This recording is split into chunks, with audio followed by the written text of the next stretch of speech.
thing about self-discipline is that it is necessary for everything you do in your life. You have to be self-disciplined. Working out, you got to work out every day. You got to stay in shape. If you want to, if you don't stay in shape, you die. When I'm working out, I always do one extra rep, one extra set, because it's a promise I kept to myself. But working out might not be a priority for every single day because you've got things going on in your business world and with your family and all that. So guess what? It's a priority for my life, so I do it in the morning before my day even starts. If you change your mindset and really focus it on what discipline really is, you start to welcome discipline. You welcome self-discipline into your life. And here's the biggest thing.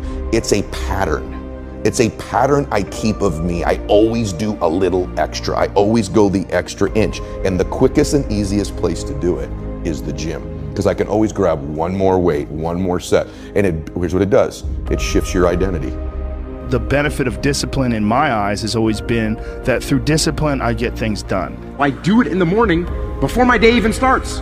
So I can still handle the priorities for the day, but I got my workout done. So long term, I look up in a year and I'm not out of shape and breathing hard when I go up in the stairs because I maintain that discipline on a daily basis. Most people go through life never discovering what their talents are. Most people never develop their talents. You need to tell you no more snacks, no more desserts, no more TV, no, we working out now. They have skills and abilities, but if you don't nurture them, if you don't develop them, they will never serve you. Your gifts can take you many places if you develop your gifts. The best gifts come from the bottom. I value myself enough to give 120% or don't do it. And that if you decide that my life deserves my developing this what I do well. Why are you only giving 50%? What's wrong with you? I grant you that if you begin to work to develop your gifts, you'll develop a strong sense of happiness. You'll get a larger vision of yourself, because part of beginning to get a larger vision of yourself, all of us need some area of our lives where we can have a feeling of competence. When other folk are having a good time, you've got to have the strength of character. You need to tell you that you owe you something. As you begin to develop and expand your skills and your talents and your vision of yourself, you will always be in control of your destiny. I want freedom. And for me, disciplining myself means more freedom.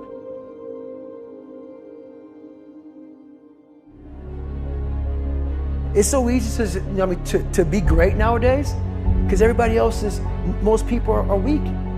This is a softened generation. So if you have any mental toughness, any ability, if you have any fraction of self-discipline, the ability to not want to do it but still do it.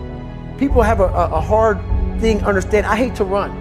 And what makes me so crazy, it doesn't anymore, is people go, well, why do you run if you hate it? What are you talking about? I don't want to take showers and eat either. I hate that too. That's life, man. It wasn't until I changed that mentality that I became somebody. I hated going to school, so guess what? I was dumb as But if you can get through to doing things that you hate to do, on the other side is greatness. That's what people don't understand. By me running, I am callous in my mind. I'm not training for a race. I'm training for life. I'm training for the time when I get that 2 o'clock in the morning call that my mom is dead or something happens tragic in life. I don't fall apart. I'm training my mind and my body and my spirit so it's all one, so I can handle what life is going to throw at me. Because the life I've lived, it throws a whole bunch at you. And if you're not physically and mentally prepared for that, you're just going to crumble and you're good for nobody. 99% of people are not willing to do what it takes to make their dreams come true. The Marines have a saying, everybody wants to go to heaven, but nobody wants to die. The center of bringing any dream into fruition is self-discipline. something as simple as food and eating. It's not about your body as much as it is about your mind. It's getting command of your mind to be able to choose actions that are in your own best interest. Every day we are choosing that's not in our own best interest. So if the world is attacking you and the world wants to fight you and the world's trying to hold you down, so you're gonna kick yourself in the balls? So you're gonna stop yourself from getting what you dream? And I think the word discipline has kind of gotten a bad name. We think about it in terms of punishment. I'm not talking about discipline in that way. I'm talking about discipline in the sense that you forego immediate pleasure for the exchange of long-term self-respect. I believe that self-discipline is the definition of self-love. That when you say that you love yourself, that means that you have behavior towards yourself that is loving. Self-discipline is the center of all material success. You cannot win the war against the world if you can't win the war against your own mind.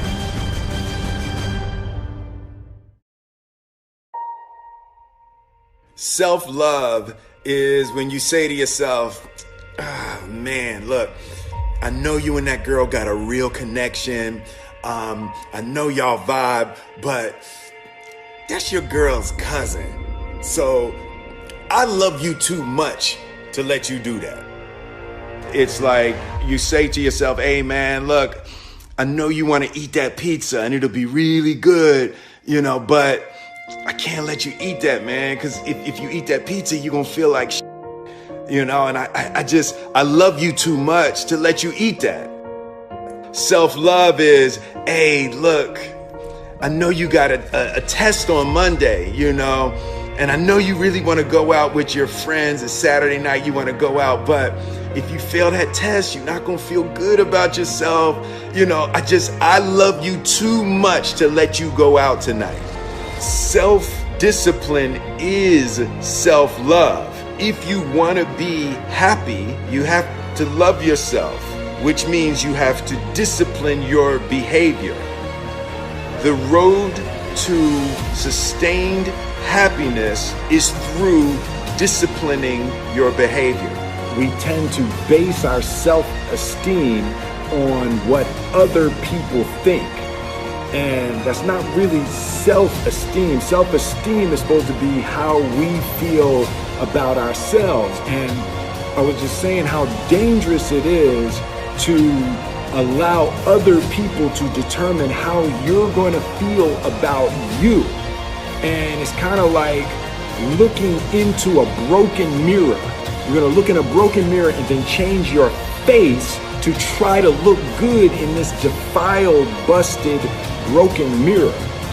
And it just, other people's opinions is a really way to determine how we feel about ourselves.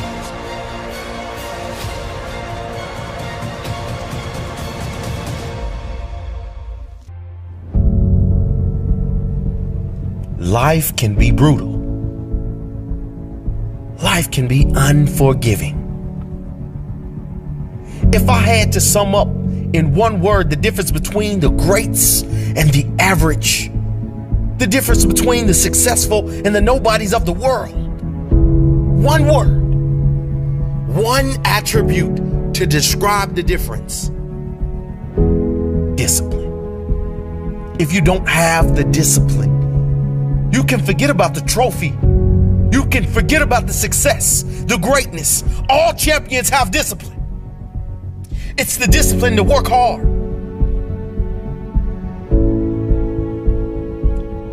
Not when everyone is watching, but when no one is watching. When the fans aren't there, when the coach isn't there, when it's just you and your character. The discipline to eat strong, healthy foods when you have other tempting options. When those around you might not be so strong. The discipline to say no when those around you choose to be average.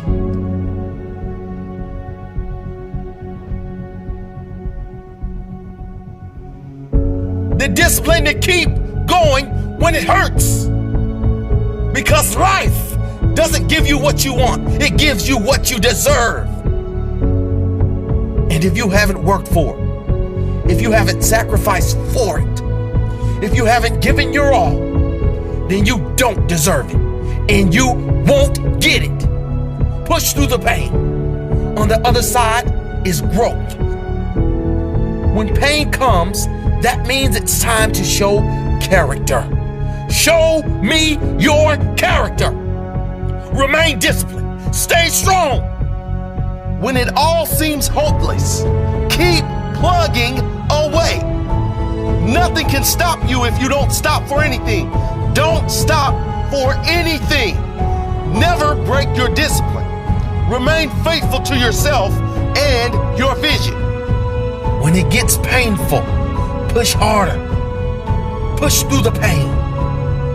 You gotta have the discipline to do 11 when your opponent stops at 10. The discipline to keep going when it hurts. Because life doesn't give you what you want. It gives you what you deserve.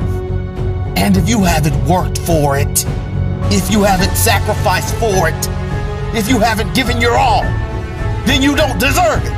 And you won't get it. Show your character. Remain disciplined. Stay strong. Don't say why the pain. Don't say why me. Say try me. Say, is that all you've got? Give me more. Keep plugging away when there seems to be no hope of victory. When you don't see the results. Hang in there. Be strong. Be brave. Remain disciplined. And your time will come.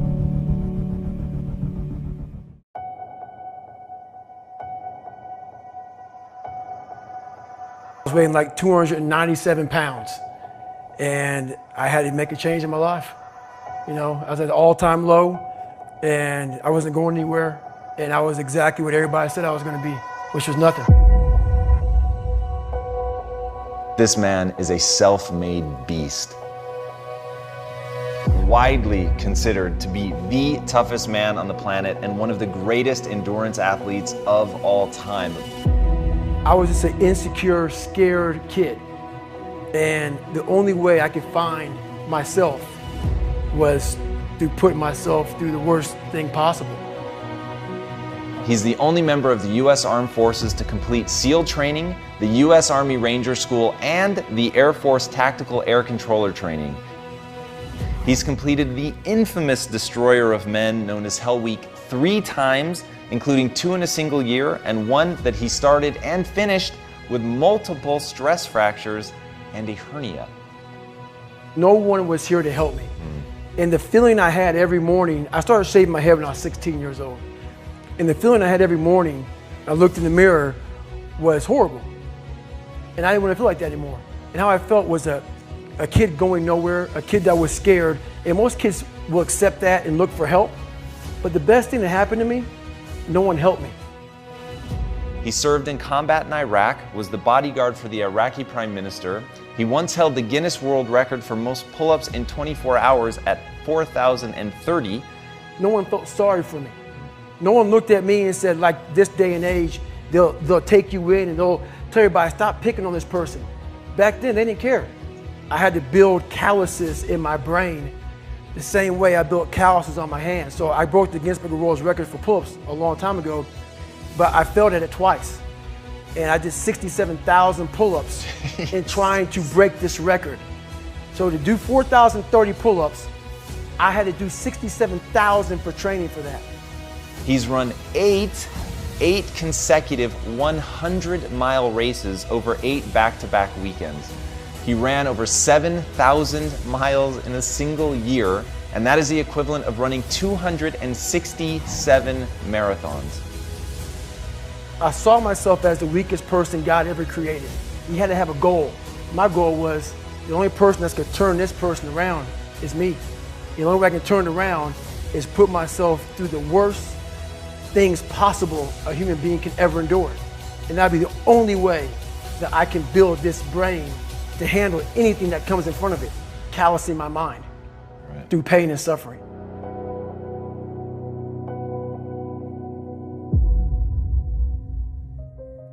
The only way you're ever going to get to the other side of this journey is you have got to suffer to grow.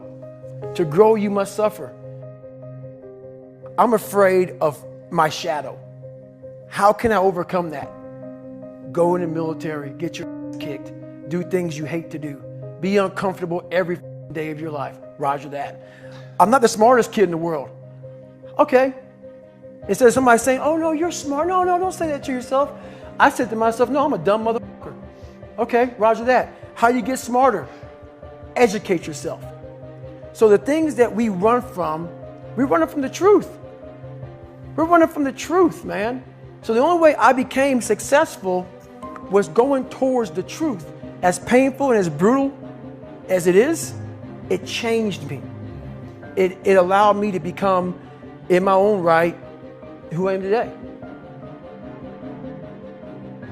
If you can, for the rest of your life, live inside of yourself, stop listening to people who are calling you fat, gay, transsexual. Everything that is makes no sense. All these insecure people putting their insecurities on you, you gotta flush it out.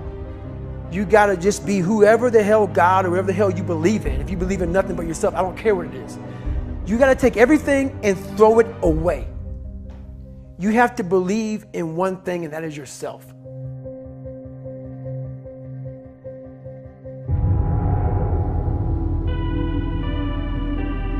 Around 97% of students are distracted by cell phones. Are you a part of that 97%? When you want to succeed as bad as you want to breathe, then you'll be successful.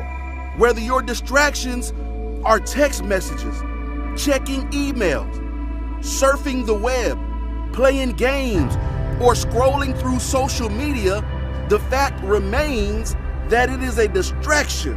I'm saying to you today that there are some of you, if you give up your cell phone, you would be successful. But your cell phone is more important to you than your success. Stop wasting time on your cell phone. Facebook isn't going anywhere. Instagram will still be here this weekend. Focus on your dreams. Focus on your studies. Focus on your goals and aspirations. Put the thing down. Look up. You're missing stuff. What is the long-term effect of too much information?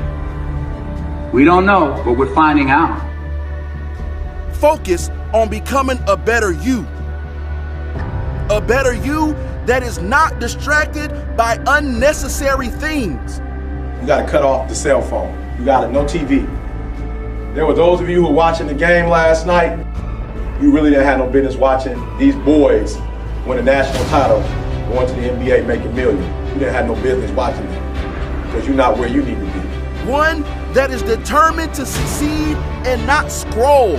That is determined to prosper and not post. To grow all day and not game all day. Stop wasting time on your cell phone.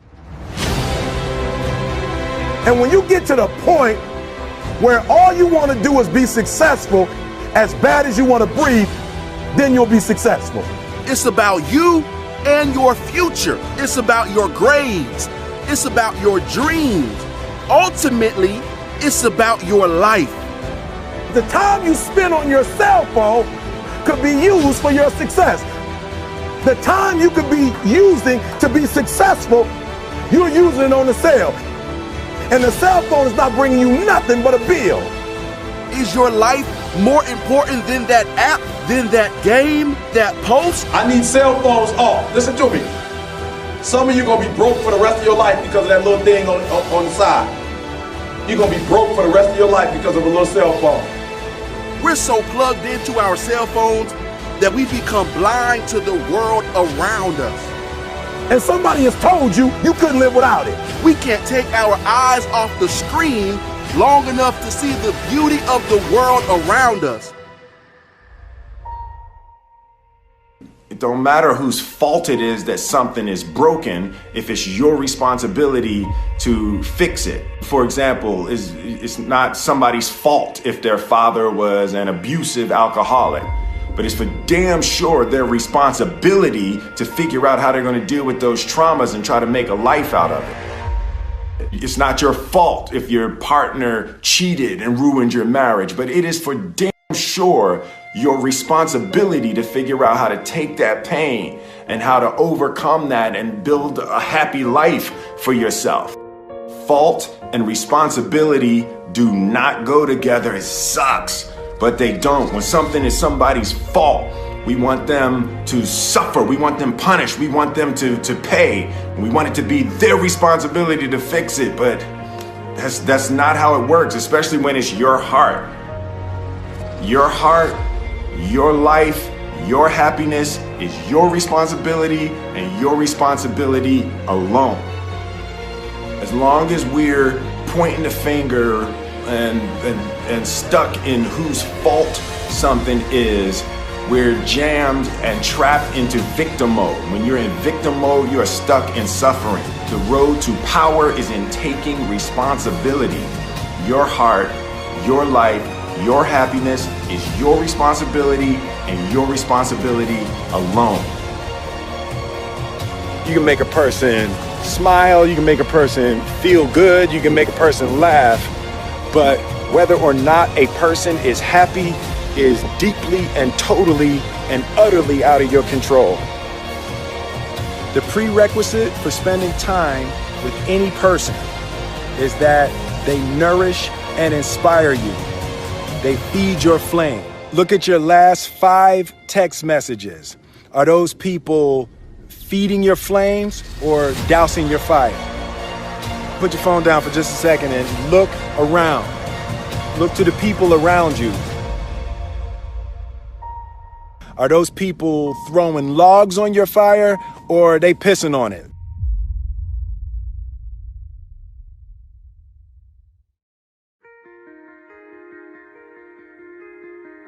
I want my life, I want my work, my family, I want it to mean something. And it's like, if you are not making someone else's life better, then you're wasting your time.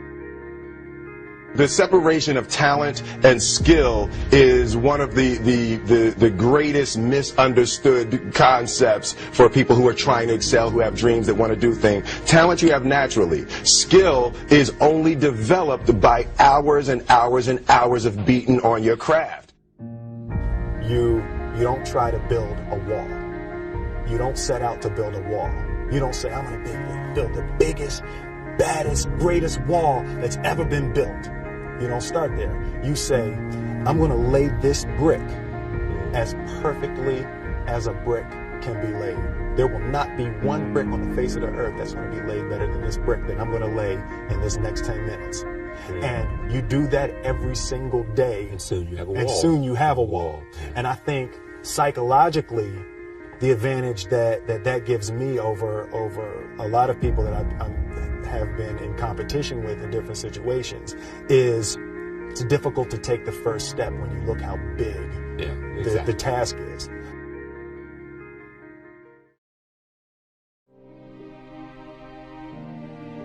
The definition of who I am is very clear to me, and it also redefines who I want to be, in that I know for a fact that I'm stronger than I thought I was. You know, you can't help but ask yourself the question, what would I do if I was in Muhammad Ali's shoes? I'm motivated by fear. I hate being scared to do something. And I think what developed in my early days was the attitude that I started attacking things that I was scared of? Why were you scared in your bed the night before? What do you need that fear for? Just don't go. Why are you scared in your bed 16 hours before you jump? Why are you scared in the car? Why could you not enjoy breakfast? Fear is fear of what? You're nowhere even near the airplane. Everything up to the stepping out, there's actually no reason to be scared. It only just ruins your day. You don't have to jump. And then in that moment, all of a sudden, where you should be terrified is the most blissful experience of your life. And God placed the best things in life on the other side of terror.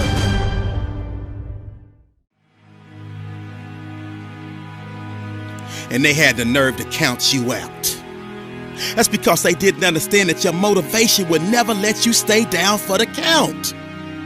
It's times like these that we separate the real from the fake. And when it's like you can take a punch and bounce right back because you understand and know exactly what's at stake. It's times like these that we separate the real from the fake. And when it's like you can take a punch, bounce right back because you understand and know exactly what's at stake. It's money time, baby.